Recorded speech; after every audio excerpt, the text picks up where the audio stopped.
You ever look back at a moment and think, that right there, that's when everything changed? For me, it was the morning I ran over a $400,000 Lamborghini with a World War II tank. But before you go thinking I'm nuts, let me tell you the whole story, because trust me, it didn't start with steel tracks and crushed carbon fiber. It started with a woman named Clarissa Hollingsworth and a driveway. My name's Travis Miller, 42 years old, landscape architect, and proud owner of 22 acres of Tennessee lakefront. I bought this land 14 years ago when my wife, Lila, and I decided we wanted something quieter, something real. We built a modest house, planted native wildflowers, and poured our savings into making it feel like home. The lake, though, that lake was sacred. I scattered Lila's ashes there 3 years ago when cancer took her.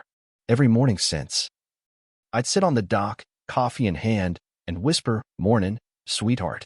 That patch of water meant more to me than any house ever could. Now, you gotta understand something else about me. I'm a little eccentric, I guess. My hobby? Restoring old military vehicles. My pride and joy. A 1942 M5 Stewart tank. All 15 tons of it, lovingly restored over 5 years. Street legal in the state of Tennessee, registered, insured, and tucked away in my oversized garage like a sleeping dinosaur. For over a decade, life was peaceful. My neighbors knew me. Some even waved when I took the tank out for parades or historical reenactments. No one cared. That was until Clarissa moved in. Clarissa Hollingsworth. Sounds like the name of a villain in a Southern soap opera, right? And believe me, she fit the bill. Rolled in from California in a gleaming red Lamborghini Aventador, draped in designer labels and attitude. Didn't wave, didn't smile. Just moved in and announced at the next HOA meeting that she'd be running for president, unopposed. Within weeks, the notices started coming in. My wildflowers? Non-compliant vegetation. My kayak? Improper shoreline storage. The kicker? A $1,500 fine for military vehicle visible from public roadway. Never mind that my tank hadn't left the garage in months. I called up Ed, a retired Navy captain 2 lots down, and asked, "Is she for real?" He sighed, long and hard. "Travis, I heard she's trying to turn the lake into a revenue stream. Boutique resort or some crap. Your property's in the way." I didn't want to believe it, until I saw it for myself. She hosted this ridiculous community vision meeting complete with charcuterie boards and a projector screen big enough for a movie theater. Somewhere between slides on modernizing the community and maximizing property value, she pulled up a 3D rendering, showed my private road turned into Hollingsworth Garden Walk and the lake. Lila's resting place, labeled Community Waterfront Development. I stood up, hands shaking. "You can't do this. That land's deeded to me. That lake holds my wife's ashes." She smiled. I swear it chilled the room 10 degrees. Deeds age. Communities evolve. Sentiment isn't a zoning argument, Mr. Miller. And just like that, I knew. This wasn't about rules. This was a hostile takeover. The next morning, a crew rolled up and dumped gravel across my driveway. Planted a big OL sign that read, "Future Site, Hollingsworth Botanical Entrance." My only way in or out was gone. I called the cops twice. Both times they said it was a civil matter. "Take it up with your HOA," they told me. So I tried. I filed appeals. Hired a lawyer. Nothing moved. Meanwhile, Clarissa had construction crews parking on my lawn, fencing off areas she claimed were misallocated common space. And, I kid you not, giving boat tours of my lake to investors in white polos and boat shoes. One day, I watched from my window as she walked along my dock in high heels, sipping rose, and said to the group, "By this time next year, this'll be Hollingsworth Bay Resort. I'm projecting $25 million revenue by Q3. I felt like I was living in a damn satire. And the worst part? I couldn't leave. Literally. My truck couldn't get past the gravel wall they built.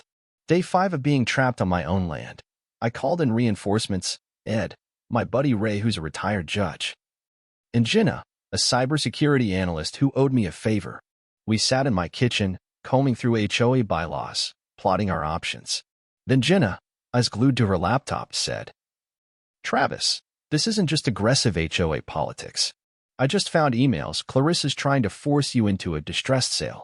She's betting you'll fold under pressure."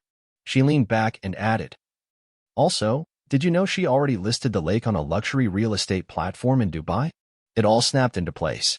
The fines, the fake permits, the blocked driveway, all part of a playbook to bankrupt me and grab the land. And that's when Ed looked at me and said the words I'll never forget. You ever think about taking the tank out of the garage? I laughed at first. Then I stopped laughing. That night, I rolled open the garage, dusted off the Stewart, and just sat there, staring at it under the fluorescent lights. I remembered Lila's voice from years ago when I bought it. A tank? What for? I'd said something stupid like, in case the world ends. She smiled and said, well, if it ever does, you better use it for good. Next morning, Saturday, I woke up to bass-thumping EDM coming from my own damn driveway. I looked out, and there she was.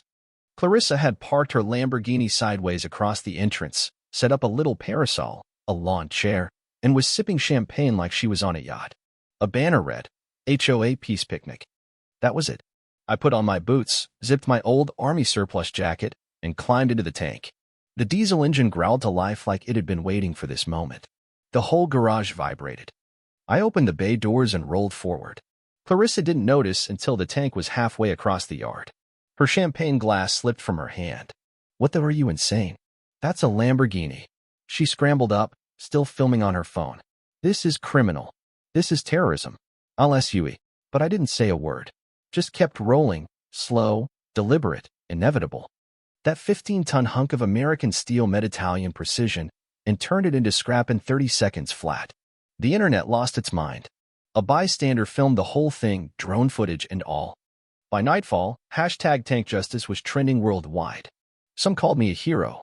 Some called me unhinged. But everyone agreed. You don't block a grieving man's driveway with a sports car and expect him to bow down. Clarissa tried suing, of course. Her lawyers threw every charge they could think of at me. But my team? We came with receipts, video proof, forged permits, hacked emails, bank transfers to offshore accounts. Turns out she'd siphoned over $1.2 million in HOA funds into her own pockets. She didn't just lose the lawsuit. She lost her position, her car, and eventually her freedom. She's serving 6 years in federal prison for fraud and embezzlement. Last I heard. Her prison job is groundskeeping. Ain't that poetic? As for me, the HOA disbanded. We replaced it with a resident committee, full transparency, rotating leadership. I used part of the settlement money to fix my land, and the rest to set up a legal fund for anyone else being bullied by overreaching HOAs. The tank? Well, it's got a fresh coat of paint and a new nameplate. Liberty. Kids from the local school come by for photos. Veterans take turns sharing their stories by it every Memorial Day. And every morning, I still sit by the lake, touch the water, and whisper, "We're good now, sweetheart." Sometimes, to protect what you love, you don't need to raise your voice. You just need to raise a little hell, steel-plated, diesel-fueled hell. So now, let me ask you, if it were your home, your land, your peace, and someone tried to steal it right out from under you, what would you have done? Drop a comment. Would you go full tank mode, or find another way? And if you've ever tangled with an HOA, tell me your war story. I bet you got one. Hell, maybe next time, we tell your tale. And if you're dealing with HOA madness right now, keep your evidence. Know your rights. And never, ever let a Karen think she's bigger than the Constitution. Stay strong out there. And keep the tank fueled.